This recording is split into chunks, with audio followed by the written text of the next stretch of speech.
საპარლამენტო უმრავლესობამ ახალი ინიციატივა მოაყენა, რომელიც გულისხმობს საერთაშორისო დაცვის შესახებ საკანონმდებლო პაკეტს. მე წაგიკითხავთ, რა წერია ამ პაკეტში.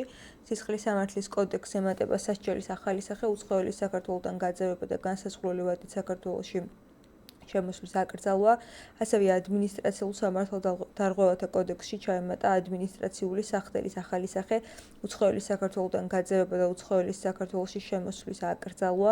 მნიშვნელოვნად იზრდება ჯარიმები იმ უცხოელებისთვის, რომლებმაც საქართველოს ტერიტორიაზე ყოფნის წესი დაარღვიეს და მარტივდება ქვეყანაში არალეგალურად მყოფ უცხოელთა გაძევების პროცედურა.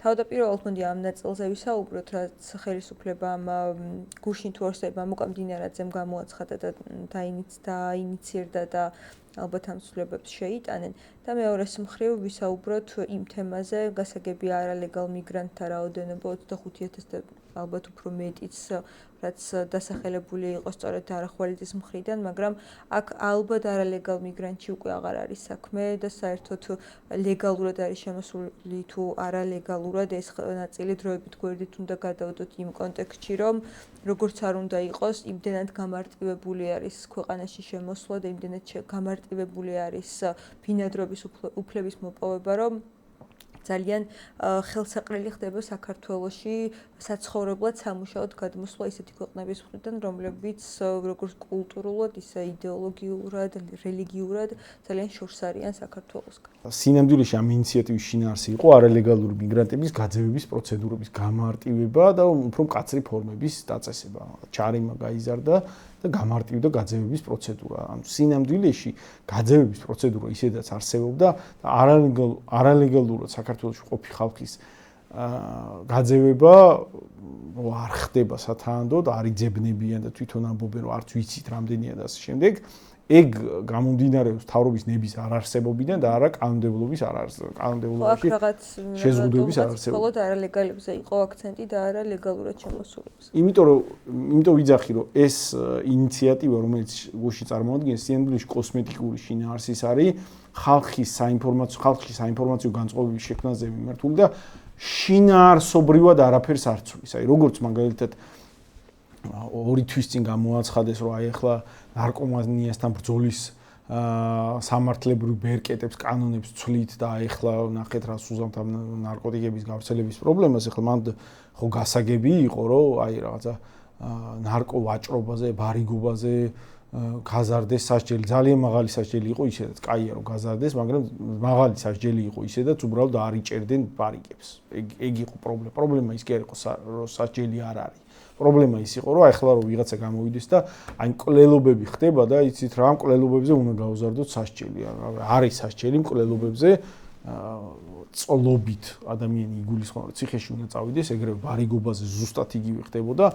თვისობრივად არაფერი არ შეიცვალა, არ ვიცი, აი მაგალითად 20 წელია თუ 25 წელი, ასე რა ქვია, პირობითად ბარიგობაზე ორივე არის ძალიან დიდი სასჯელი და დაჭერა რომ მომდათ ამ პრობლემის განეიტრალებას მოახერხებდნენ. უბრალოდ იმდენად ხელშეუხებლები იყვნენ ბარიგები, რომ თვითონ სახელმწიფოს პოლიტიკის ნაწილი იყო და დღესაც ხედავთ, რომ კანონების შეცვლის მიუხედავად, ამ თვალსაზრისით ახლა ყველა ხედავს გარემოს ჩვენს ირგვლივ, ამ თვალსაზრისით ქვეყანაში არაფერი არ შეცვლილი. ამიტომ როგორც მაშინ რომ გამოაცხადეს, რომ აი ახლა ნარკომანიის პრობლემას მოვაგვარებთ და არაფერი არ შეცვლილა და ვთქვით, რომ ეგ არის კოსმეტიკური შინაარსის პრობლემა, უკვე არსებულ სასჯელზე რო იძახი, რომ აი 5 წელს უმატებ ურავდა.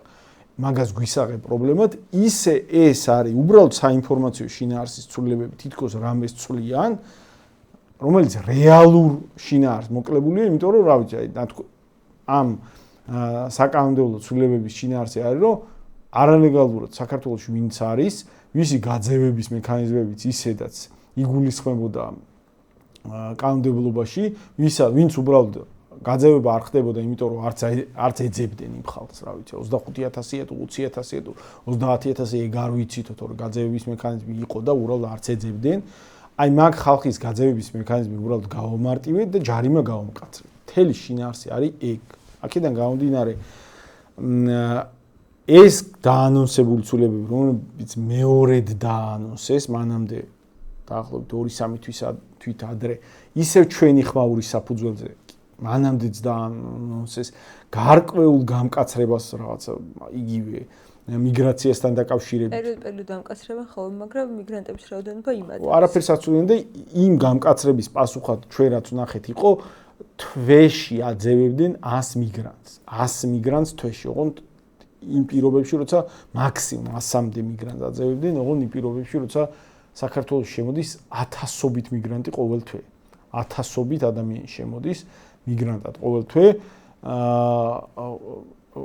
გვესმის, რომ ეს არის სახელმწიფო პოლიტიკის სინამდვილეში ნაწილი და კოსმეტიკური ცვლილებები წარმოგვიდგინეს, იმიტომ უკმაყოფილება იგრძნეს და ასეთი ცვლილებები ვერაფერ რეალურ შვებას ქვეყანას ვერ მისცემს, იმიტომ რომ ამ ცვლილებებით არ არის გამოსავალი მოსაძებნი, მაგრამ ასევე საზოგადოებას, რომელიც კითხულობს, აი რამე გავაკეთოთ და რას ვაკეთებთ, კითხვებს სვამს, კეთილშობილური მოტივებიდან გამომდინარე, მათ უნდა უთხრათ, რომ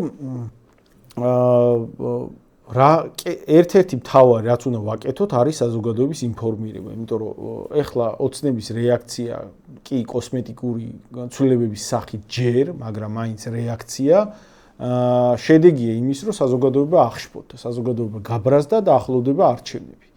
არაფერი უფრო ეფექტური მოახლოვებული არჩევნების წინ საზოგადოებაში დაკვეთის, რისხვის და ცვლილებების მოთხოვნაზე უფრო ეფექტური არ არსებობს სინამდვილეში, თუ ჩვენ რაიმე სხვა ქმედებებს, თქვათ, ვარაუდობთ მათ შორის, იქ აქცია იქნება, თუ საინფორმაციო აქცია იქნება, იქ რაღაცა საპროტესტო მსვლელობა იქნება, თუ სხვა რაიმე მეთოდებს ვარაუდობთ, ყველა ეს მეთოდიც ასევე იგულისხმება, რომ ხო არავინ არ ვარაუდობს, ეხლა იქ მოთხოვნას ხო არავინ აყენებს სერიოზულად და ეგეთი ხო არავის არ წარმოუდგენია, რომ გამოვიდეს ხალხი და მთავრობა ჩამოაგდოს, მაგას მოახერხებს ვიღაცა და თვითონ დაჯდება ეხლა ყველას ესმის, რომ მაგას ვერავინ ვერ მოახერხებს, ხო?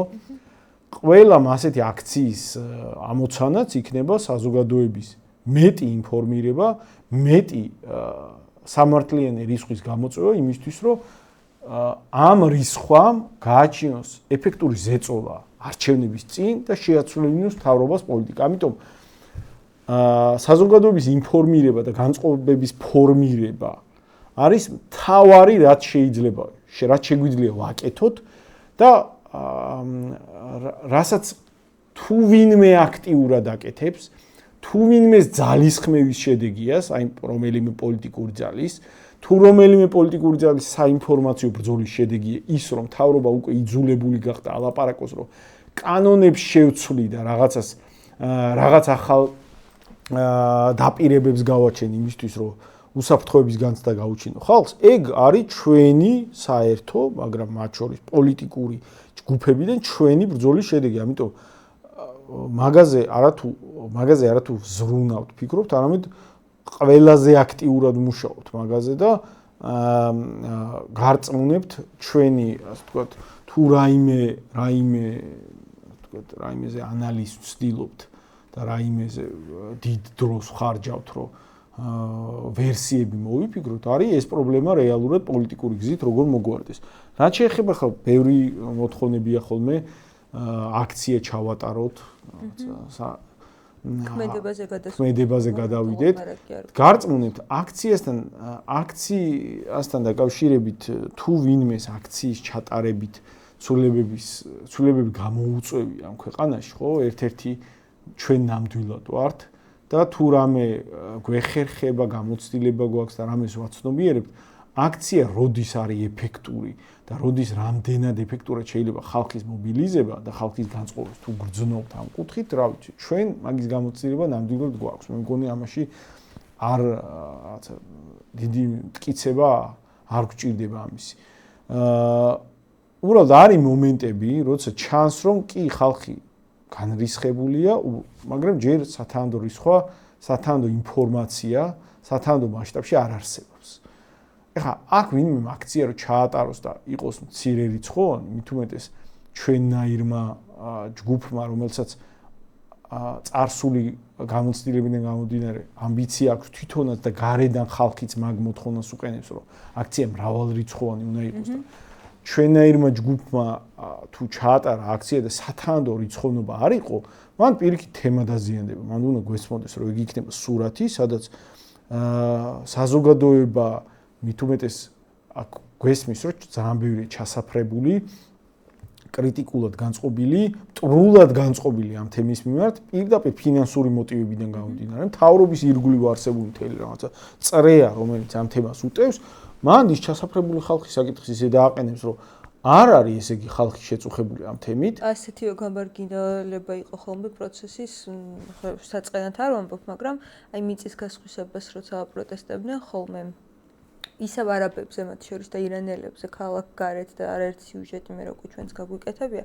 მაშინაც არ იყო ხოლმე როგორც წესი ხალხის გულისწყრომა მკვეთრად და მასშტაბურად გამოხატული და ეს პროცესი და ეს პროტესტი მე იმდენად უკან მიდიოდა, რომ ამის შემდეგ ვნახეთ მაგალითად არაბებზე არა, მაგრამ ვნახეთ ნამახვანი ჰესი, რომელიც ისე გაიყიდა, რომ ვერავინ ვერ გაიგო, სანამ თავად ადგილობრივებმა არ წამოწიეს ეს თემა. ასეთივე პროცესები მიდიოდა ხოლმე თავის დროზე მიწის გასხვისების ნაწილშიც და იქაც ხალხი განსაკუთრებული შეიძლება ითქვას ჩართულობით არ გამოირჩეოდა. ხო, ეგ გამოწვევაა, ეგ პასუხისმგებლობაა საერთოდ. აქციას რომ მოითხოვს ვიღაცა, მან უნდა ესმოდეს, რომ აქციის ჩამტარებელს დიდი პასუხისმგებლობა უდგას, რომ ისეთი საინფორმაციო სურათი არ დაიდოს, რომელიც მთლიანად თემას დააზიანებს. ეს ხო არ არის ჩვენი ექსკლუზივი, ეს არის ქვეყნის წინაშე მდგარი პრობლემა, რომელიც მოგვარების გასაღებსაც ვეძებთ ჩვენც და ძალიან ბევრი ადამიანი პარტია ექნება მას თუ რაღაცა უბრალოდ ჩვეულებრივი აქტიური ადამიანია თუ ჩვეულებრივი მოქალაქეა, რომელიც ტელევიზორს უყურებს, ძალიან ბევრი ადამიანი ფიქრობს ეს როგორ მოგვარდეს და ყველა საერთო ეროვნული პრობლემაა. მანდ ახლა უპასუხისმგებლოდ მიდგომა და იმ მომენტში აქციის მცდელობა, როცა საერთო სურათი შეიძლება ისეთი დადგეს, რომ კი, ეხლა იქ რამდენიმე ათასის გამოყვანა ჩვენ პარტიას თლიანობაში სულ შეუძლია მეტნაკლებად მნიშვნელოვან თემაზე, მაგრამ ეს თემა, ამ თემის მნიშვნელობა გულისხმობს, რომ ან ერია განრისხებული ამ თემის ირგვლივ და შესაბამისი რაოდენობა უნდა იგულისხმებოდეს, რომ აიმე ცვლილებების მოთხოვნა ლეგიტიმური გამოჩნდეს. ანუ მაშინ ესე იგი ძალიან მცირე ნაწილს ადარდებს და რაღაც მარგინალური მცირე ჯგუფი ეგრე დააყენებენ მოწინააღმდეგეები არაადეკვატურ მოთხოვნებს და შიშებს ავრცელებს და ნუ დაწყნარდით ხალხს ეს საკითხი არ აინტერესებს. ამიტომ ეგ გარწმუნებთ, რომ რა ვიცი, ჩვენ თუ ამ პრობლემის მოგვარების გზებზე თუ რამეზე ვფიქრობთ, ამაზე ვფიქრობთ და რა გზასაც ყველაზე ეფექტურს რა მომენტშიც დავინახავთ, იმ გზით ვიმოქმედებთ. თუ აქციაში დავინახავთ გამოსავალს ან აქციის მზაობა საზოგადოებაში მომწიფებას დავინახავთ და მაგაზე ზოგადად საზოგადოებაში განწყობის მომწიფებაზე, იმიტომ რომ საფრთხე ამ თემაში თუ რამე არსებობს ქვეყნის წინაშე საფრთხე ერთ-ერთი მთავარი ეს არის, ამიტომ ვცდილობთ გავაგებინოთ საზოგადოების დიდ მასებს, რომ ამაშია საფრთხე და ამის მომწიფებას რა თქმა უნდა ვცდილობთ, უბრალოდ სანამ ამის მზაობა არ იქნება სათანადო, რასაც ყველა უნდა მუშაობდეს, ვისთვისაც ეს მნიშვნელოვანია, მანამდე დროზე ადრე გასროლილი ტყვია, შეიძლება თუ რაღაცა ერთი გასროლა გაქვს, ან რაღაცა ორი გასროლა გაქვს, შეიძლება შენთვის მომაკვდინებლად დასრულდეს. ამიტომ მაგ ნაწილზე გარწმუნებთ, არავიზე ნაკლებს არ ვფიქრობთ. რაც შეეხება რომ დაუბრუნდეთ თვითონ ამ მიგრაციის პრობლემას, აი რა გამოწვევის და რა სირთულის წინაშე დგას ქვეყანა, რატოა ეს გამოწვევა ძალიან რთულად დასაძლევი. პრობლემა იმაშია, რომ ჩვენი მათ შორის დემოგრაფიული კატასტროფული მდგომარეობიდან გამომდინარე, როცა ხალხი გაედინება აქედან ძალიან დიდი ტემპებით, ბუნებრივად იქნება და ეს იგულისხმება ჩვენ კანონმდებლობაშიც, ცდუნება ფინანსური ელიტისთვის შემოიყვანოს იაფი მუშახელი გადინებული ქართველების პირობებში, როცა აქ ბუნებრივად ნაკლები ქართველი რჩება და ეგ თავისთავად აძვირებს მუშახელზე წდომას, აი ცოტა ქართველი თუ არის პირობითად რაღაც სოფელში, სადაც აი სამუშაოებია ჩასატარებული, პირობითად ყურძენია დასაკრეფი, ხო და არის რაღაცა რაოდენობის ვენახები, რომელსაც ჭირდება გარკვეული რაოდენობის მუშახელი, ხო? თუ შემცირდა მუშახელის რაოდენობა, აღარ ესწრება დაკრეფა იმ ხალხით, რომლებიც იქ არიან, ფასი, რომელიც აი მე ვენახე სჭირდება რომ გადაუხადოს მუშას იზრდება, იმიტომ რომ მუშახელია ნაკლები და ეგ გადინების პრობლემა გვიქმნის მაგ გამოწვევას, რომ თანდათან მართლა ძვირდება აქ მუშახელი. ამ დროს ფინანსურ ელიტას უჩნდება ცდუნება ჩამოიყვანოს იაფი მუშახელი გარედან და არა მარტო ამ დროს ზოგადად უჩნდება, ეგ ცდუნება არის ზოგადად არსებული. გადინება მოხდა ქვეყნიდან, არ მოხდა გადინება, ადგილზე არსებული ფასები მუშახელის თუ არის რაღაცა ნიშნულზე, თუ არსებობს გვერდზე ქვეყანა, რომელიც არ ვიცი, უფრო იაფად იმუშავებს, აქ თუ პირობითად ათლარად მუშაობს, თქვათ დღეში თუ საათშია, როგორც გინდა და იქ ბრინჯზე იმუშავებს ვიღაცა შემოვა, ხო? ნუ იმას შემოიყვანს, ეგ არის ბუნებრივი ცდუნება. და იმ იაფი მუშახელის შემოდინება ავტომატურად წრეა ეს, ავტომატურად გულისხმობს, რომ გაუიაფდა შრომით ბაზარზე სამუშაოების ხელფასების ოდენობა გაიაფდა, დაიწია. გლოვერები დასაქმდნენ პაკისტანელები, იაფად მუშაობენ, შეუძლია, ვთქვათ, 4 ლარს თუ უხდიდნენ ადრე იმაში, მიტანაში, ეხლა შეუძლია დამსაქმებელს უთხრას ქართველს, რომ აი თუ გინდა 2 ლარად იმუშავე, თუ არა და წადი. ეს ავტომატურად ისევ ისწრე ტრიალებს, რაღაცა მოჯადოებული, რომ ქართველი იძულებული ხდება, აქ ისეთ ფასად უწევს ეხლა მასთან ჩამოსულთან კონკურირება, რომ მოდი, ნუ აქ ვეღარ შეულობს სამუშაოს, წავიდეს დასავლეთში. რაც მეტი მიდის ასე.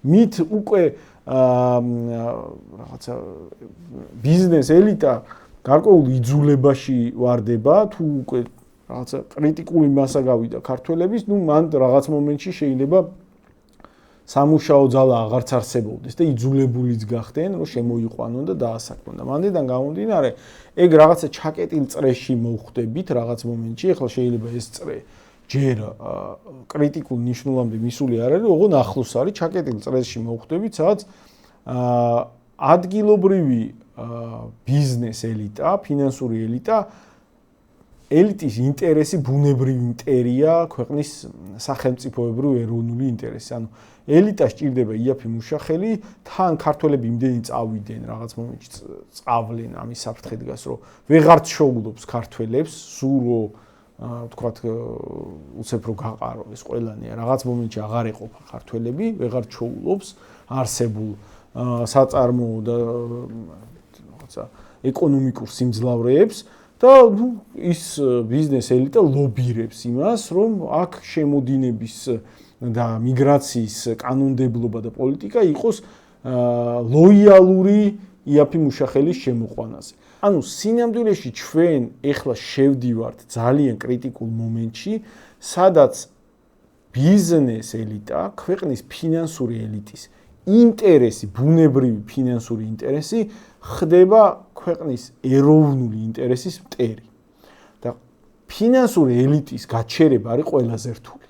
იმიტომ რომ ფინანსური ელიტის შესაძლებლობები არის შეუთავსებლად უფრო დიდი, ვიდრე ჩვეულებრივი ადამიანის შესაძლებლობები. ჩვეულებრივი ადამიანის მაქსიმუმი რაც შეუძლიათ ხანგრძლივი რთული შრომის შემდეგ ძალიან მცირე თანხები, აი ჩვენ რასაც გვეხმარებიან, რაღაც დააფინანსო რაღაცა პოლიტიკური ძალა, რომელიც აი ძალიან მცირე მასშტაბში იმაუწყებლებს და აგერ არჩევნებზე ვნახეთ, რომ რაღაცა 2.5% ავიღეთ და თეორიულად კი შეიძლება რაღაც 5%-ზე იბრძოლო, 6%-ზე იბრძოლო, ოღონდ ეს არ არის შესაძლებლობა, რომელიც რეალისტურს გახდის პირდაპირ ხელისუფლებაში მოსვლას. და ეგ დისბალანსი ფინანსურ შესაძლებლობებიდან გამომდინარეობს. მით უმეტეს თუ ჩვენ ვამბობთ, რომ ჩვენ შემოყვავს მრავალმილიარდიანი პროექტებით აქ ინვესტორების ჯგუფები, ეგ გულისხმობს ფინანსური ელიტის ახალი ნაწილის გაჩენას ქვეყანაში, რომელიც საკუთარი მენტალური, იდეოლოგიური, ეთნიკური, რელიგიური კუთვნილებითაც საერთოდ არ არის დაინტერესებული ჩვენი ეროვნული ინტერესების გატარებაში, მათ თავისი ეროვნული და რელიგიური ინტერესები გააჩნიათ და ეგ ჯგუფები უზარმაზარი თავისი ფინანსური შესაძლებლობებით 6 მილიარდი რავი ბიძინა ივანიშვილს ეყო იმაში, რომ ქვეყნის მართველი გამხდარიყო, ფეოდალიზმი დაამყარეს 13 წლის განმავლობაში, მაგხელა შესაძლებლობებით სრულიად გადაულახავს საფრთხეთ შეიძლება ექცეს ქვეყანას.